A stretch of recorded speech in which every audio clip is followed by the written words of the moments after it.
Let's make lentil and veggie patties with tahini sauce.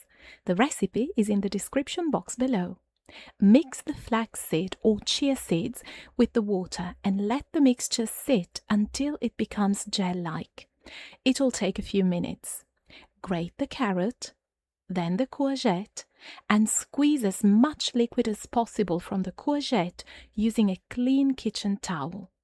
In a large bowl, mash the cooked lentils with a fork, leaving some texture.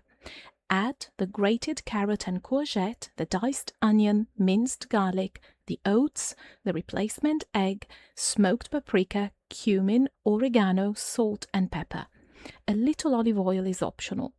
Mix well and let the mixture sit for about 10 minutes.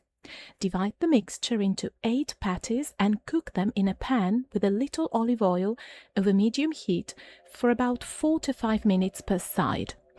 You can bake them if you prefer. The instructions are in the description box. For the tahini sauce, whisk together tahini, lemon juice, minced garlic and salt. Then add water gradually until the sauce becomes smooth and pourable. The garlic is optional.